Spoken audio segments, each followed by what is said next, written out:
Chhota Udepur dolomite પથ્થરની ખાણોના ફરતે border કરવાના આદેશ। ખાન ખનીજ કચેરી દ્વારા આદેશ જારી કરવામાં આવ્યો। ખાન માલિકો દ્વારા કામગીરી શરૂ કરવામાં આવી। છોટાઉદેપુર વનાર જામલા રોડ ઉપર તથા દંડીગામ દેહાટ ગામ તરફ ડોલોમાઇટ પથ્થરની ખાણો આવેલી છે, જેમાં ઘણી ખાણોમાં કામ બંધ છે। આમાંથી હાલમાં આ ખાણોમાં ફૂલ પાણી ભરેલું છે, પરંતુ ગ્રામીણ વિસ્તારમાં જવાના રસ્તા ઉપર આ ખાણોની બાજુમાં જ આવેલી છે, જ્યાં કોઈ વાડ કે બોર્ડર કરવામાં આવી નથી, જે આવતા જતા વાહન ચાલકો માટે આફતરૂપ બની શકે તો નવાઈ નહીં। જે અંગેના સમાચાર અગાઉ પ્રકાશિત થયા, જેને ધ્યાનમાં રાખીને ખાન ખનીજ વિભાગ દ્વારા ડોલોમાઇટ ખાન માલિકોને આ ખાણોની ફરતે બોર્ડર કરવા આદેશ કરવામાં આવ્યો છે।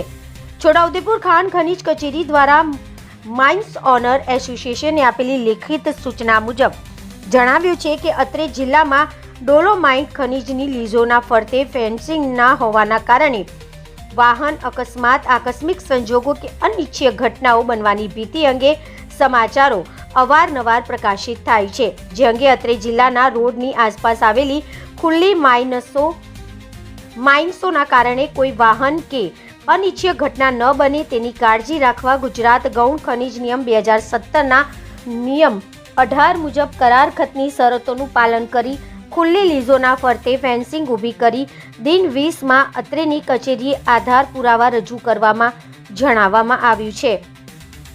આ પુરાવા રજૂ ન થયેલી નિયમો અનુસારની કાર્યવાહી હાથ ધરવામાં આવશે, તેમજ કોઈ અકસ્માત કે અનિચ્છનીય ઘટના થયેલી જેની સંપૂર્ણ જવાબદારી ખાન માલિકોની રહેશે તેમ જણાવવામાં આવ્યું છે।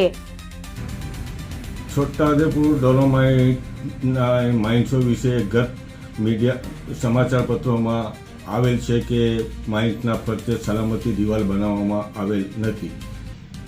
એના અનુસંધાનમાં ગઈકાલે અમને ખાન અને ખનિજ વિભાગ તરફથી લેખિતમાં જાણ કરવામાં આવેલ છે કે માઇન્સો ફરતી સલામતી વ્યવસ્થા ઊભી કરવી। તે મુજબ અમે એ પત્રના અમલને ધ્યાનમાં રાખીને અમે માઇન્સના ફરતે સલામતી દિવાલ સલામતીની બોર્ડર બનાવવાનું કામગીરી ચાલુ કરી દીધી છે અને ટૂંક સમયમાં અમે એને પૂર્ણ કરી દઈશું। તે મુજબ અગાઉ અમને પણ આ બાબતની જાણ કરેલ હતી, પરંતુ 4 મહિનાથી માઇન્સો બંધ હોવાના કારણે જે કામગીરી અધૂરી હતી, હવે એ કામગીરી ખાન અને ખનીજના પત્રના આદેશ અનુસાર અમે ટૂંક સમયમાં પૂર્ણ કરી દઈશું। નામ मला मोहम्मद यूसुफ माइंस एसोसिएशनના પ્રમુખ છોટાઉદેપુર।